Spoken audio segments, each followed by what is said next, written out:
Un poquito mejor. Perfecto.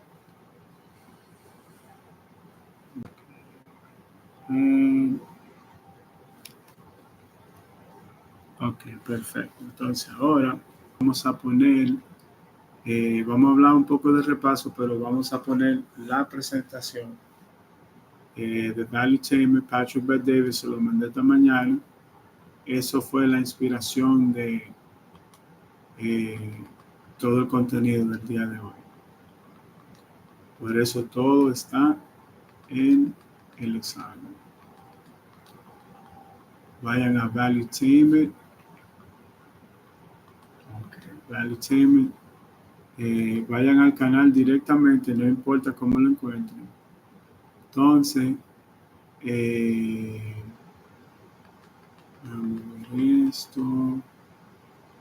No, shorts.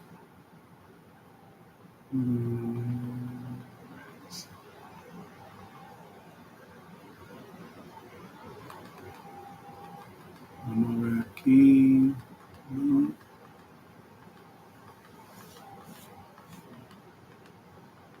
Señor, ¿dónde está el canal? Deme un segundo. Porque esto lo lanzaron hoy. Oh, míralo aquí. Ok. So, este es el video en vivo. Fair use, copyright. Para que no me estén haciendo el strike. Esto es para educación. Ok. Ok, perfecto. Entonces, ya pasamos. Ok, todavía no me he pasado 2 minutos. Vamos a darle una oportunidad al público que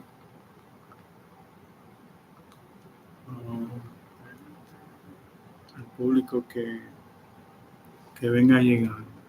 Ok, en el podcast estamos a 4 minutos. YouTube menos de 2 minutos. Todavía falta tiempo.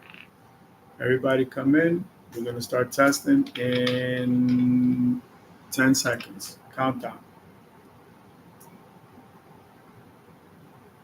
I'm taking attendance right now.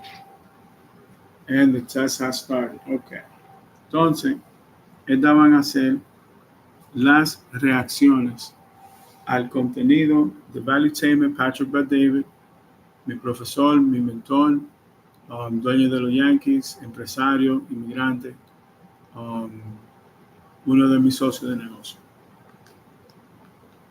This is the webinar many of us have been waiting for in a long time. I want to get over this manual to you. We put 300 hours into this on the white paper for AI revolution for many different reasons.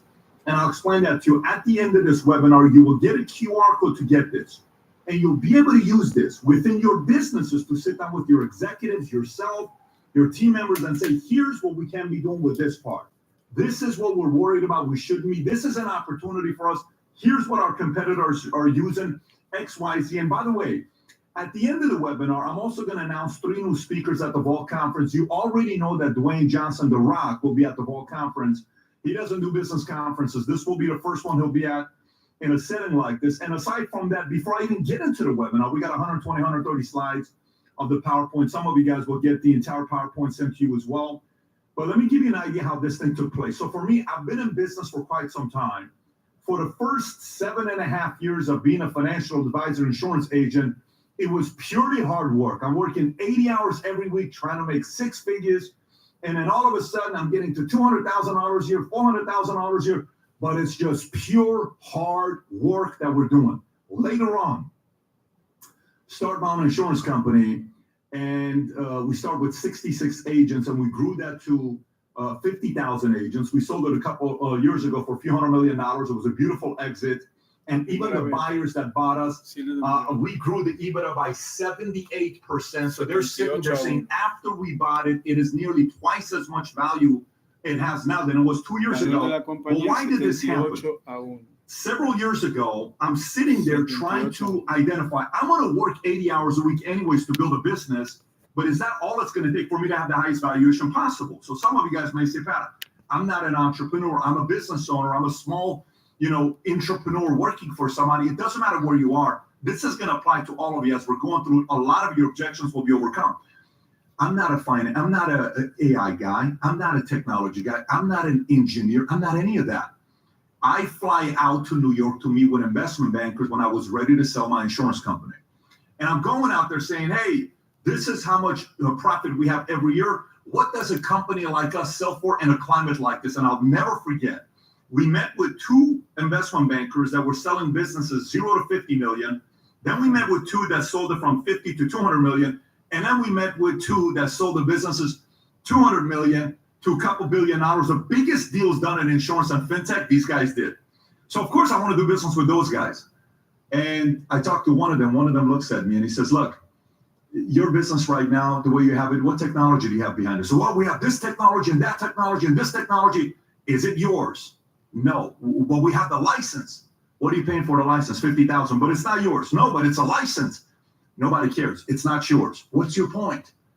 To be a true fintech, you need to be tech enabled and you need to have AI to use within your company. So when somebody decides to acquire your business, they're going to pay real multiples for it. I said, what do you mean? He says, right now, they're going to pay you 5 times multiple for your business. I said, that's it? He said, that's it. I said, what do they pay if you become tech-enabled fintech? He says, well, now you're talking about 15 to 20 times. You know what we did? We raised $10 million. We put the money into our technology called Bamboo. We grew Bamboo from what it was. It took us a year and a half to build this technology. We ended up selling the business for nearly 20 times EBITDA. Why? Because of this. And how much education did I have in AI? This much. How much education do I have as an engineer? Nothing. So I don't want you to sit there and be worried about it. I simply want to hand this over to you. Now, let me give you the second part of the story before we get into this webinar. Last week, I go to New York. I visit Goldman Sachs in New York all day. First meeting starts at 9 o'clock. Last meeting with David Solomon ends around 4:30. David Solomon, some of you guys may know who he is.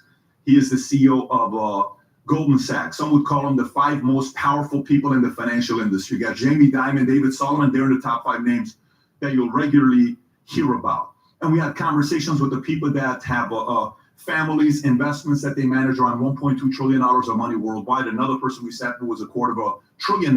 And we're having all these conversations. I said, so let me ask you a question.